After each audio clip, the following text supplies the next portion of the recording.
Hello, good morning student. हम एक class पहले नॉन प्रॉफिट ऑर्गेनाइजेशन चैप्टर्स की थ्योरी के आपके लिए ले चुके हैं और उसके बीच में हमने जो नॉन प्रॉफिट ऑर्गेनाइजेशन के लिए जो अकाउंट बनाया जाता है, सबसे पहले रिसिप्ट एंड पेमेंट अकाउंट, उसके बारे में हम डिस्कस कर चुके हैं। तो नेक्स्ट आगे हमारे पास जो अकाउंट बनता है आय और व्यय खाता, जिसको हम इंग्लिश में बोलते हैं इनकम एंड एक्सपेंडिचर अकाउंट, आज उसके बारे में बात करने वाले हैं। देखो, जो लाभ न कमाने वाली संस्थाएं होती हैं वो एक खाता जो आपके पास मैंने बताया था 3 प्रकार के खाते बनाती है। सबसे पहले प्राप्ति और भुगतान खाता, दूसरा आय और व्यय खाता, थर्ड इज स्थिति विवरण यानी कि बैलेंस शीट बनाएगी। तो जो हमारे पास लाभ कमाने वाली संस्थाएं होती हैं, मैं लाभ कमाने वाली संस्थाओं की बात कर रहा हूँ, तो लाभ कमाने वाली संस्थाएं भी आपके पास अकाउंट्स बनाती है। 3 प्रकार के ट्रेडिंग अकाउंट बनाती है, प्रॉफिट एंड लॉस अकाउंट यानी कि व्यापारिक खाता हो जाता है, प्रॉफिट एंड लॉस अकाउंट की बात करें तो लाभानी खाता हो जाता है, और लास्ट में जाती है बैलेंस शीट यानी कि स्थिति विवरण। तो जो लाभ न कमाने वाली संस्था है, जैसे ही वो इनकम एंड एक्सपेंडिचर अकाउंट बनाती है तो वो खाता सेम बिल्कुल ही लाभ कमाने वाली संस्थाओं के लाभ हानि खाते के बराबर होता है, उसमें कोई ज्यादा फर्क नहीं होता है। बस इतना सा फर्क होता है कि जो लाभ कमाने वाली संस्थाओं के द्वारा लाभ हानि खाता बनाया जाता है उसका उद्देश्य जो होता है लाभ, शुद्ध लाभ और शुद्ध हानि ज्ञात करना होता है। लेकिन जो लाभ न कमाने वाली संस्थाएं होती हैं उनका जो उद्देश्य होता है आय और व्यय खाते को बनाने का, वो देखती है कि उनकी आय जो है व्यय की अपेक्षा कितनी अधिक है या फिर आय जो है व्यय की अपेक्षा कितनी कम है। मतलब वो सरप्लस और डिफिक्ट की बात करते हैं कि हमारी जो आय है वो व्यय के मुताबिक ज्यादा है या कम है, तो उन चीजों को डिनोट किया जाता है। तो अब हम बात करने वाले हैं आय और व्यय खाते की, जिसमें आ जाता है कि आय और यह खाता बिल्कुल लाभ कमाने वाली संस्थाओं के लाभ हानि खाते के समान होता है। देखो, बिल्कुल सही बात बोली गई कि बिल्कुल सेम होता है। और वर्ष के अंत में यह जानने के लिए बनाया जाता है कि चालू खाते जो होते हैं, जो चालू खर्च हो रहे हैं हमारे, वो चालू आय की तुलना में कम हुए हैं या अधिक हुए हैं। मतलब जो हमारे खर्चे हैं वो आय की अपेक्षा ज्यादा है या कम है। मेन मोटिव जो होता है हमारा इसका बनाने का यही होता है। अन्य शब्दों में यह संस्था की विशेष अवधि, बाकी इसको आप पढ़ लेना, इसके बीच में ज्यादा कुछ नहीं होगा, जो मैं इंपॉर्टेंस है वो आपको ऐसे ही बता देता हूँ। उसके बाद इसके बीच में क्या आता है कि जितने भी आय होती है वो इसकी क्रेडिट साइड में लिख जाती है। इसके भी 2 पक्ष होते हैं, एक डेबिट होता है और एक क्रेडिट होता है। देखो, डेबिट साइड जो होता है हमारे पास, डेबिट पक्ष में हम सबसे सारे के सारे एक्सपेंडिचर को डिनोट किया जाता है और क्रेडिट वाली साइड में हम इनकम को डिनोट करेंगे। तो इनकम जब खाता हम बनाएंगे तो इसके बीच में क्या होगा, आपके पास जितनी भी इनकम्स है वो सारे की सारे इनकम ट्रांसफर करेंगे इनकम वाली साइड में, क्रेडिट वाली साइड में। और जो दूसरी साइड रह जाती है जो हमारे पास डेबिट है, डेबिट वाली साइड में हम सारे के सारे लिखते हैं एक्सपेंडिचर। और जो हम बात करें इनकम एंड एक्सपेंडिचर अकाउंट की, यहाँ स्टूडेंट आपको सबसे मेन इंपॉर्टेंट जो बात है वो ध्यान रखने की क्या है कि इनकम एंड एक्सपेंडिचर के बीच में जितने भी आप खर्चे या आय दिखाओगे वो आपकी सारी की सारी रिवेन्यू होनी चाहिए और करंट ईयर से संबंधित होनी चाहिए। रिवेन्यू बोल रहा हूँ मैं, रिवेन्यू मतलब आयगत प्राकृतिक की होनी चाहिए, वो पूंजीगत प्राकृतिक की नहीं हो। और सेकंड इज थिंग, वो सारी की सारी जो आपकी चाहे वो आय है और चाहे वो एक्सपेंडिचर है वो करंट ईयर से संबंधित होने चाहिए, ना तो वो प्रीवियस ईयर से संबंधित होने चाहिए और ना ही वो नेक्स्ट ईयर से संबंधित होने चाहिए। यदि किसी एक्सपेंडिचर की बात करो, यदि किसी एक्सपेंडिचर के बीच में आपके पास प्रीवियस ईयर के या नेक्स्ट ईयर के एक्सपेंडिचर पहले ही ऐड हो रखे हैं, फॉर एग्जांपल आपके पास प्रीपेड एक्सपेंसेस है या कुछ है, तो हम उसको क्या करेंगे, वहां पे लेस कर देंगे। ऐड या लेस उसको कर दिया जाता है, या तो अगले साल की है या प्रीवियस साल की है। देखो, जो पिछले साल की है या अगले साल की उसको तो लेस करेंगे। हो सकता है कि इस साल की हमने आधी पेमेंट की हो तो उसको हम क्या करते हैं, इस साल की पेमेंट में ऐड कर देते हैं दोबारा से। और ऐसे ही हम इनकम के सारे बारे में बात करेंगे तो इनकम में भी ऐसे ही होता है आपके पास कि जो भी आपकी इनकम है तो हमें उसे क्या करना है, सिर्फ करंट ईयर की लेनी है। हो सकता है कि आपके पास कोई इनकम ऐसी हो जो आपको अगले साल के लिए एडवांस में रिसीव हो चुकी हो, या फिर ऐसे कि आप इस साल पिछले साल की कोई इनकम दे रहे हो, तो हम पिछले साल की अगले साल की कोई भी इनकम इस साल है हमारे पास तो हम उसको माइनस करेंगे। और यदि इस साल की इनकम कोई ऐसी है जो आपने कमा ली गई है, मतलब आपको प्राप्त नहीं है, जिसको हम इंग्लिश में एक्रूड इनकम बोल देते हैं, हमारी एक्रूड इनकम होती है, उपार्जित है, तो हम उसको दोबारा उसमें क्या कर देंगे, ऐड कर देंगे। ये बात का टॉपिक है, सिर्फ आपने अभी थ्योरी के पॉइंट ऑफ व्यू से इतना सा याद रखना है कि इनकम एंड एक्सपेंडिचर अकाउंट्स के बीच में जितनी भी टर्म्स आपके पास आती है, चाहे वो एक्सपेंडिचर की है और चाहे वो इनकम की है, वो हम सिर्फ रिवेन्यू की लेंगे और साथ में करंट ईयर की लेंगे, ना तो वो प्रीवियस ईयर की होगी और ना ही वो नेक्स्ट ईयर की होगी, और दूसरा वो पूंजीगत प्राकृतिक की भी नहीं होती है। और मेन मोटिव जो होता है हमारे पास इनकम एंड एक्सपेंडिचर अकाउंट को बनाने का एक ही होता है कि क्या चीज की हम क्या करते हैं, हमारी जो आय है वो व्ययों के मुताबिक कितनी ज्यादा है और कितनी कम है, इन चीजों को देखा जाता है। उसके बाद बात करते हैं इसकी प्रकृति की, यानी कि उसकी विशेषताएं जो होती है वो कौन कौन से। सबसे पहले बात आती है खाते की प्रकृति। देखो, इनकम एंड एक्सपेंडिचर है, डेबिट साइड में एक्सपेंडिचर लिखे जा रहे हो, क्रेडिट साइड में इनकम लिखे जा रहे हैं, तो नॉर्मली सा पता लग जाता है हमें कौन सा अकाउंट है, नॉमिनल अकाउंट है। क्योंकि नॉमिनल अकाउंट्स का जो रूल्स होता है वो हमारे पास क्या होता है, debit all expenses and losses और credit all income and gains. Second पे बात करते हैं इस खाते में लिखे जाने वाली मदों की प्रकृति कौन कौन सी होती है। ये मैं आपको बता चुका हूँ कि इस खाते में जो मदें लिखी जाती है वो कौन सी होंगी, सारी की सारी आयगत मदें होंगी, वो पूंजीगत मदें नहीं होंगी। थर्ड की बात करते हैं रोकड़ के प्रारंभिक अथवा अंतिम शेष को न लिखा जाना। देखो, इसमें क्या होता है, इस अकाउंट के बीच में जब हम इनकम एंड एक्सपेंडिचर अकाउंट बनाते हैं तो इनकम एंड एक्सपेंडिचर अकाउंट्स के बीच में हम जो रिसिप्ट एंड पेमेंट अकाउंट की हमने बात की थी, रिसिप्ट एंड पेमेंट अकाउंट की जब शुरुआत होती है तो शुरुआत ही उसके डेबिट साइड में कैश या बैंक के बैलेंस से होती है, और एंड भी उसका क्रेडिट वाली साइड में है, यानी कि पेमेंट वाली साइड में कैश और बैंक के बैलेंस से ही होता है। तो हम क्या करते हैं, उस अकाउंट से सारी की सारी जो आयगत प्राकृतिक की और करंट ईयर की मदद होती है वहां से उठा के इनकम एंड एक्सपेंडिचर अकाउंट्स के बीच में लेके आते हैं, लेकिन वहां से हम कैश और बैंक के बैलेंस को नहीं लेके आएंगे। इसके बीच में सिर्फ एक ही बात ये बताई गई है कि खाते में रोकड़ के प्रारंभिक और अंतिम शेष को नहीं लिखा जाता। फोर्थ की बात करते हैं, समायोजन क्या चीज होते हैं। समायोजन का मतलब होता है कि हमारे पास जब एक क्वेश्चन होता है तो उसके बीच में कुछ एडजस्टमेंट्स गिवन होती है क्वेश्चन के एंड में, तो वो सारी की सारी जो एडजस्टमेंट होती है वो हमें संबंधित टर्म से कैसे होता है कि जैसे आपके पास कोई इनकम है, उस इनकम के बारे में कुछ बताया हुआ है तो उसमें एड या लेस कर देते हैं। अब वो डिपेंड करता है कि वो प्राकृतिक मतलब वो जो टर्म आपके पास गिवन है वो कैसी दे रखी है, नेक्स्ट ईयर की दी हुई है, कैसे दी हुई है, तो सारे सारे मतलब हमें समायोजन करने पड़ते हैं। तो क्या लिखता है, वे समस्त समायोजन जो लाभानी खाते बनाते समय किए जाते हैं आय व्यय खाता बनाते समय भी किए जाएंगे। मतलब एक जो लाभ कमाने वाली संस्था होती है, लाभ कमाने वाली संस्थाओं के द्वारा जो कुछ भी समायोजन किए जाते हैं, जैसे आउटस्टैंडिंग एक्सपेंसेस का किया जाता है, प्रीपेड एक्सपेंसेस का किया जाता है, क्रेडिट इनकम किया जाता है, अनअर्न्ड इनकम का किया जाता है, डेप्रिसिएशन का किया जाता है, तो वो सारे के सारे समायोजन एक लाभ न कमाने वाली संस्था जब आय और व्यय खाता बनाती है तो वो भी करती है। फिफ्थ पॉइंट की बात करते हैं तो इसमें केवल चालू अवधि के आय व्यय लिखे होते हैं। देखो अब करंट ईयर की बात करता है कि जब हम आय और व्यय खाता बनाते हैं तो उसके बीच में जितनी भी आपके पास टर्म आती है वो सारी की सारी कौन सी आएंगी, करंट ईयर से संबंधित आएंगी, चालू अवधि से संबंधित आएंगी, ना वो प्रीवियस ईयर से होंगी, पिछले वर्ष से संबंधित होंगी, ना वो नेक्स्ट ईयर यानी कि अगले वर्ष से संबंधित होंगी, मतलब उन सभी को छोड़ दिया जाता है इसके बीच में। उद्देश्य की बात करते हैं तो उद्देश्य के बारे में हम बता चुके हैं आपके पास। उद्देश्य क्या चीज होता है, मेन मोटिव हमारा क्या होता है कि जो आय है वो खर्चों के मुताबिक ज्यादा है वो या कम है। मतलब सरप्लस और डिफिक्ट की बात करते हैं, सरप्लस तब आता है जब हमारी आय ज्यादा होती है और खर्चे कम होते हैं। यदि हमारे खर्चे ज्यादा हैं और आय कम है तो हम उस कंडीशन को बोलते हैं डिफिक्ट, यानी कि कमी को प्रदर्शित करते हैं। अब बात आ जाती है आपके पास जो हम दो अकाउंट्स के बारे में बात कर चुके हैं, प्राप्ति और भुगतान खाते। उन दो प्राप्ति और भुगतान खाता एक था और दूसरा आय और व्यय खाता। इन दोनों के बीच में अंतर क्या होता है, तो अंतर के लिए यदि बात करते हैं तो सबसे पहले देखो प्रकृति की बात करते हैं कि जो आपके पास खाता बनाया जाता है उसकी प्रकृति कैसी होती है। प्रकृति की बात करें तो जो प्राप्ति और भुगतान खाता है वो किससे बनाया जाता है आपके पास, वो हमारे पास एक था कि रोकड़ वही का सारांश होती है। और जो दूसरी तरफ बात करते हैं आय और व्यय खाता होता है, आय और व्यय खाते का मतलब क्या होता है कि यह लाभ कमाने वाली संस्थाओं के लाभानी खाते की तरह होता है, क्योंकि जो आपके पास आय व्यय खाता बना रहे हैं वो सेम किसके जैसा होता है, हमारे पास लाभानी खाते की तरह होता है, प्रॉफिट एंड लॉस अकाउंट की तरह ही होता है। उसके बाद सेकंड पॉइंट की बात करते हैं तो सेकंड में हमारे पास क्या आता है, पक्ष की बात करते हैं। देखो रिसिप्ट एंड पेमेंट अकाउंट यानी कि जो फर्स्ट प्राप्ति और भुगतान खाता था तो उसके डेबिट साइड में सारी की सारी रिसिप्ट लिखी जाती है और क्रेडिट साइड में सारे के सारे भुगतान आ जाते हैं, उसके बीच में पेमेंट आ जाती है। और ऐसे ही बात करते हैं आय और व्यय खाते की, तो आय और व्यय खाते के डेबिट पक्ष में तो एक्सपेंडिचर लिखे जाते हैं, व्यय लिखे जाते हैं, और क्रेडिट पक्ष में सारी की सारी आय लिखे जाती है। अब थर्ड पॉइंट आ जाता है खाते का प्रकार कैसा होता है। ये हम पहले कर चुके हैं कि प्राप्ति और भुगतान जो खाता आपके पास है वो एक कैसा होता है, रियल अकाउंट होता है, जिसका फॉर्मूला यही बताता है डेबिट बट कम जीरो, मतलब जितनी भी रिसिप्ट हुई है वो सारी सारी कहाँ जाती है, डेबिट में, और क्रेडिट बट गोज आउट, जो कुछ भी बाहर जा रहा है उसको कहाँ लिख देते हैं, क्रेडिट साइड में। और यदि आय और व्यय खाते की बात करते हैं तो ये आपके पास खाता कैसा होता है कि नाममात्र खाता होता है, नॉमिनल अकाउंट होता है। नेक्स्ट पॉइंट की बात करते हैं प्रारंभिक शेष। देखो प्राप्ति और भुगतान खाते का जो प्रारंभिक शेष होता है वो किससे होता है, बैंक के बैलेंस होता है, रोकड़ और बैंक शेष के द्वारा होता है, लेकिन आय व्यय खाते का कोई भी प्रारंभिक शेष नहीं होता, उसको आप जैसे मर्जी शुरू कर सकते हैं। नेक्स्ट की बात करते हैं तो क्लोजिंग शेष, अंतिम खाते की बात करते हैं, यानी कि क्लोजिंग बैलेंस की बात करते हैं। तो उससे हम प्राप्ति और भुगतान खाते में तो जो क्लोजिंग बैलेंस होता है वो बैंक या रोकड़ या बैंक का शेष हो सकता है या बैंक ओवरड्राफ्ट हो सकता है, मतलब आपके पास डेबिट बैलेंस भी बच सकता है उसका, बैंक ओवरड्राफ्ट का जरूरी नहीं है कि वो क्रेडिट ही बचे।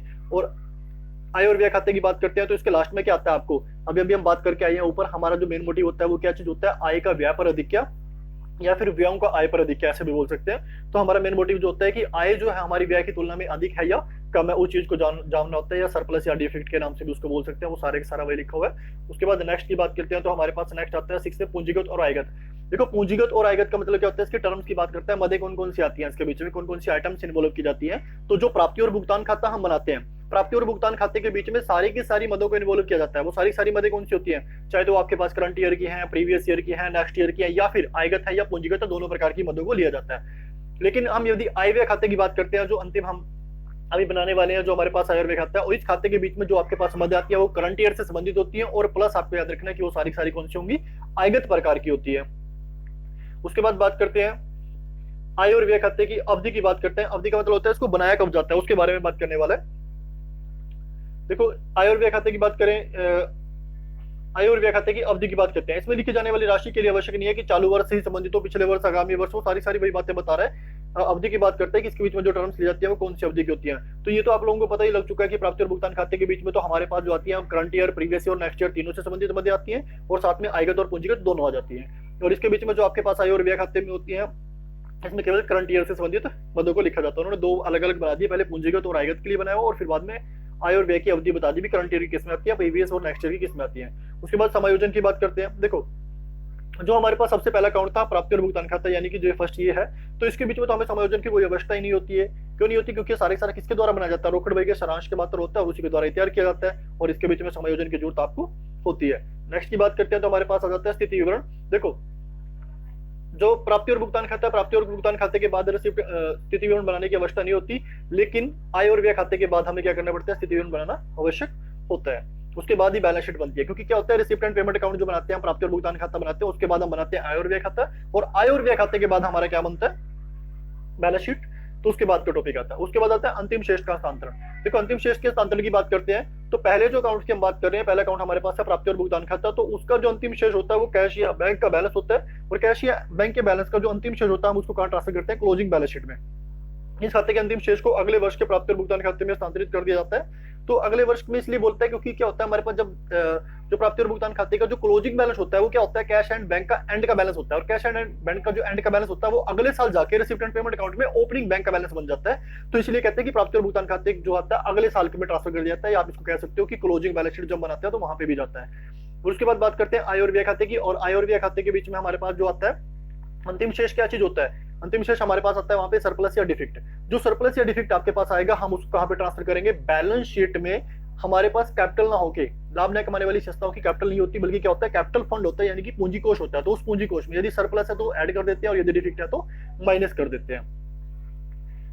उम्मीद करता हूं कि इतना टॉपिक आप लोगों को समझ में आ गया होगा। तो हम नेक्स्ट की तरफ चलते हैं। नेक्स्ट हमारे पास आता है आय व्यय खाता और लाभ हानि खाते में अंतर। देखो अब ये आपके पास दो अंतर उसमें दे दिया जाता है कि जो लाभ कमाने वाली संस्था होती है उनके द्वारा लाभ हानि खाता बनाया जाता है, और लाभ न कमाने वाली संस्थाओं के द्वारा आय और व्यय खाता बनाया जाता है। तो उन दोनों में क्या क्या अंतर होता है, सबसे पहले बात करते हैं उद्देश्य की।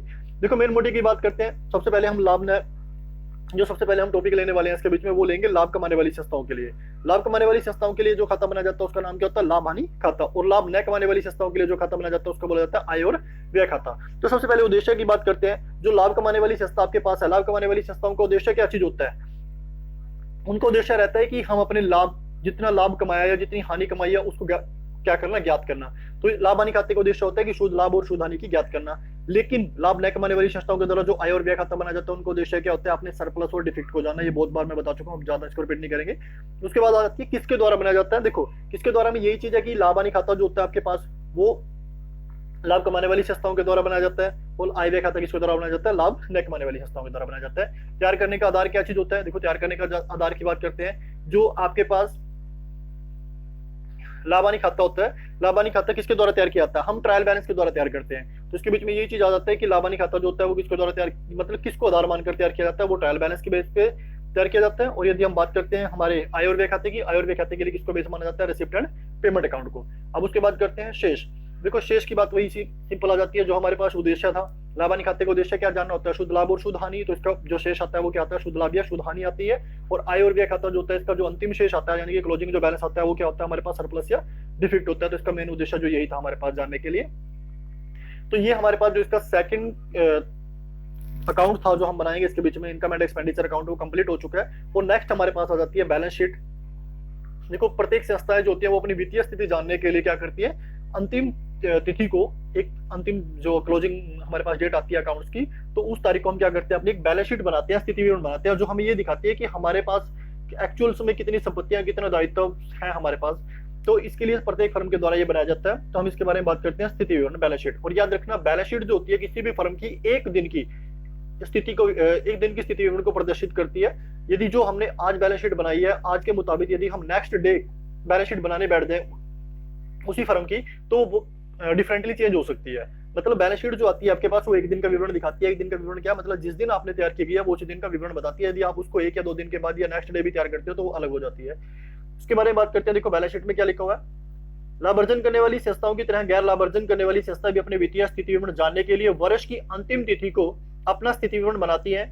यह उन मदों की तरह से तैयार किया जाता है जो आयगत आयों और व्ययों की मदों को आय और व्यय खाते में हस्तांतरित करने के बाद शेष बच जाती है। मैं आपको सिंपल सी बात बताता हूँ। ये कहते हैं कि जो बैलेंस शीट होती है आपके पास उन मदों से तैयार की जाती है जो आपके पास आय व्यय खाते के बीच में आयगत मदें ट्रांसफर करने के बाद बच जाती है। तो हम सिंपल सी बात कर सकते हैं कि जितनी भी आपके पास पूंजीगत मदें बच चुकी हैं, प्राप्ति और भुगतान खाते के बीच में से जितनी भी आयगत मदें थी वो हमने आय और व्यय खाते में ट्रांसफर कर दी होंगी, लेकिन उसके बाद जितनी भी कैपिटल प्रकृति की होती है, पूंजीगत प्रकृति की जो मदें होती है, वो सारी की सारी कहां जाती है, आपके पास बैलेंस शीट में जाती है।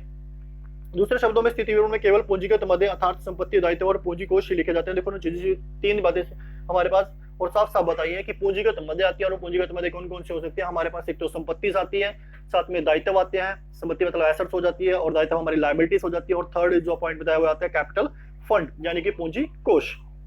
उसके बाद आते हैं, हम बात करते हैं संपत्ति के बारे में बात करते हैं। देखो संपत्ति के बारे में बात करने का क्या होता है कि जितने भी आपके पास, मैं उसको ऐसे बता देता हूँ, आप इसको पढ़ लेना। संपत्ति के बारे में बात करते हैं तो संपत्ति कौन कौन सी हो सकती है हमारे पास। देखो, जो आपने जब फर्म के अकाउंट बनाने शुरू किए थे तो हो सकता है आपके पास ओपनिंग में कुछ एसेट्स हो, वो सारी की सारी एसेट्स आप बैलेंस शीट की एसेट साइड में लिखोगे। हो सकता है आपने करंट ईयर्स के बीच में जब रिसिप्ट एंड पेमेंट अकाउंट आपके पास क्वेश्चंस में गिवन हुआ होता है, तो रिसिप्ट एंड पेमेंट अकाउंट की रिसिप्ट वाली साइड में यदि कोई एसेट्स लिखी हुई है तो इसका मतलब है कि आपने वो एसेट्स को सेल कर दिया है। एसेट को सेल करने का मतलब क्या है, हमारी एसेट जो है कम हो चुकी है, लेस हो चुकी है, क्योंकि रिसिप्ट हमें तब होती है जब हम अपनी एसेट को सेल कर देंगे, और सेल करने से हमारे पास कुछ ना कुछ कैश आई होगी, तभी हमने उसको रिसिप्ट साइड में लिखा होगा। तो यदि रिसिप्ट साइड में कोई भी एसेट्स आपके पास गिवन है तो हम उस एसेट्स को क्या कर देंगे, अपनी प्रॉपर एसेट जो हमारे पास है, मान लो कि फर्नीचर है तो फर्नीचर में से उसको लेस करके दिखाएंगे, क्योंकि वो एक्चुअल में क्या हो चुकी है, सेल हो चुकी होगी उतने की। और यदि ऐसे आपके पास कोई एसेट्स पेमेंट साइड में लिखी है तो पेमेंट का मतलब होता है कि हमने उसको परचेज किया, एक्चुअल में परचेज करते ही हमने उसके लिए क्या की थी, पेमेंट की थी। और यदि तो वो पेमेंट वाली साइड में लिखी है तो पेमेंट वाली साइड का मतलब हमने उसको परचेज किया और हमारी एसेट्स क्या होगी, इंक्रीज होगी। तो हम क्लोजिंग बैलेंस शीट में उस एसेट्स को क्या करेंगे, उसको बढ़ाकर दिखाएंगे।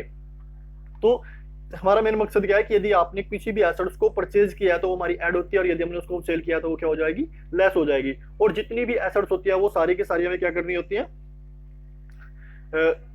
जैसे बुक वैल्यू पर लिखी होती है, बुक वैल्यूज के बीच में से उनमें से कोई भी संपत्ति जो ऐसे डेप्रिसिएशन वगैरह आता है तो वो सारी सारी क्या कर दी जाती है, लेस करके उसको दिखाया जाता है। सेम ऐसे ही टॉपिक आपके पास आता है सेकंड में जो बताते हैं पूर्वदत्त व्ययों और उपार्जित आयों के लिए। देखो, जितने भी हमारे प्रीपेड एक्सपेंसेस होते हैं जो हमने एडवांस में किए होते हैं, या फिर आपके पास एक्यूर्ड इनकम होती है जो आपने कमा लिया लेकिन प्राप्त नहीं होती है, सारी सारी हमारी क्या होती है, एसेट होते हैं, जिसको हम क्या लिखेंगे, एसेट साइड में लिखते हैं। और थर्ड ही सबसे इंपॉर्टेंट बात थी कि जब हमने रिसिप्ट एंड पेमेंट अकाउंट जो हमारे पास क्वेश्चन में गिवन था, उसके बीच में ओपनिंग कैश और बैंक का बैलेंस होता है, और क्लोजिंग का भी ऐसे आपके पास कैश और बैंक का बैलेंस होता है। तो हम वहां से क्लोजिंग बैलेंस को क्लोजिंग का जो कैश और बैंक का बैलेंस होता है उसको भी कहां लिखते हैं, अपनी क्लोजिंग बैलेंस शीट की एसेट साइड में लिखते हैं। तो एसेट्स के लिए इतना ही था। और अभी बात करते हैं दायित्व के लिए। तो दायित्व के बीच में भी हमारे पास ऐसे हो जाता है कि ओपनिंग के जितने भी आपके पास दायित्व गिवन है वो एडजस्टमेंट में से आपको मिल जाते हैं। एडजस्टमेंट वाले सारे दायित्व हम क्या कर देते हैं, लायबिलिटी साइड में शो करके दिखाएंगे। और लायबिलिटी साइड में शो करने के साथ साथ हमें जितने भी हमारे पास ऐसे ही बैलेंस शीट में जो रिसिप्ट एंड पेमेंट अकाउंट था वहां पे भी हमारे पास कुछ लायबिलिटीज हो सकती हैं। वो लायबिलिटीज कैसे हो सकती है, देखो, यदि रिसिप्ट वाली साइड में आपके पास कोई लायबिलिटी से लिखी होगी, मान लो लोन लिखा है, तो इसका मतलब क्या है कि हमने बाहर से लोन लिया है, लोन लिया तो हमारी लायबिलिटीज बढ़ रही है, तो हम उसको क्या करेंगे, ऐड करके दिखाएंगे। यदि पेमेंट वाली साइड में आपके पास कोई लायबिलिटी से लिखी है तो हो सकता है कि हमने उस लायबिलिटीज की पेमेंट कर दी है, तो हमारी लायबिलिटीज क्या हो रही है, डिक्रीज हो रही है, कम हो रही है, तो हम उसको क्या करके दिखाएंगे, लेस करके दिखाएंगे।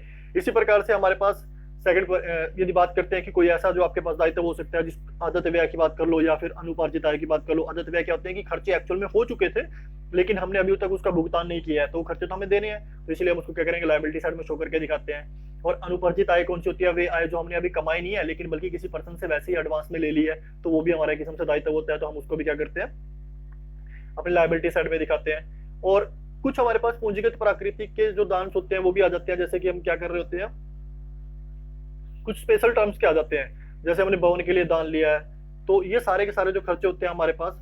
थर्ड पॉइंट देखो एक बार, यदि कोई पूंजीगत प्राप्ति होती है, जैसे विशेष उद्देश्य के लिए राशि प्राप्त किया, जैसे भवन के लिए दान, इसे भी आय व्यय खाते में नहीं लिखा जाता। आय व्यय खाते में क्यों नहीं लिखा जाता, क्योंकि ये रिवेन्यू नहीं है। रिवेन्यू प्रकृति की जो हमारे एक्सपेंडिचर या इनकम होती है वो होती है जो हमें रेगुलर प्राप्त होती है, लेकिन ये कभी कभी जो प्राप्त होती है वो पूंजीगत प्रकृति की होती है, तो इस प्रकार से इनको भी कहां लिखा जाता है, बैलेंस शीट की लायबिलिटी साइड में लिखा जाएगा। और ये कौन कौन से हो सकते हैं, एग्जांपल में दिया है, प्रारंभिक पुरस्कार कोष हो सकता है, मैच कोष हो सकता है, खेल कोष हो सकता है, आदि ये सारे सारे दायित्व हो सकते हैं। फोर्थ हमारा पॉइंट हो चुका है। और उसके बाद हम बात करते हैं फिफ्थ पॉइंट की। फिफ्थ पॉइंट में क्या बताया हुआ है आपके पास कि हमें देखो क्या होता है कि जब हम किसी भी फर्म्स के इनकम एंड एक्सपेंडिचर अकाउंट बना या खाते बनाना शुरू करते हैं तो आपको सबसे पहले उसकी ओपनिंग बैलेंस शीट बनानी है। ओपनिंग बैलेंस शीट बनाने के बाद हम इनकम एंड एक्सपेंडिचर अकाउंट बनाएंगे और उसके बाद उसकी क्लोजिंग बैलेंस शीट बनाएंगे। ओपनिंग बैलेंस शीट बनाने का हमारा मेन मोटिव क्या होता है, और ओपनिंग बैलेंस शीट में भी हमें ऐसे ही करना है, जितनी भी उस फर्म की ओपनिंग एसेट्स दे रखी है वो ओपनिंग वाली बैलेंस शीट में लिखते हैं, जो क्लोजिंग की एसेट्स होती है वो क्लोजिंग वाले में लिखते हैं। या फिर क्लोजिंग की कई बार गिवन नहीं होती तो हम उसको अपने आप ही निकाल लेते हैं, क्योंकि ओपनिंग वाली जब हम एसेट्स हमारे पास आ जाएंगी या लाइबिलिटीज हमारे पास आ जाएंगी तो उसके बीच में जितने भी परचेज सेल हुई है उसको एड लेस करके डेप्रिसिएशन चार्ज यूज करके सब कुछ होती है, क्लोजिंग बन जाती है। तो वो बात की बात है उसको बाद में देख लेंगे, सिर्फ अभी फिलहाल इतना सा देख लो। तो मैं मेन मोटिव क्या बता रहा हूँ कि हम ओपनिंग बैलेंस शीट का मेन मोटिव बनाने का मकसद क्या होता है, हमारे पास वहां से कैपिटल फंड आता है जब हम ओपनिंग बैलेंस शीट बनाते हैं, क्योंकि बैलेंस शीट का टोटल हमें पता है दोनों बराबर होते हैं। तो हमारे पास किसी साइड में लायबिलिटी साइड में बैलेंसिंग फिगर से अमाउंट बचती है, कुछ ना कुछ डिफरेंस बचता है, तो हम उसको कहां ट्रांसफर कर देते हैं, कैपिटल फंड से।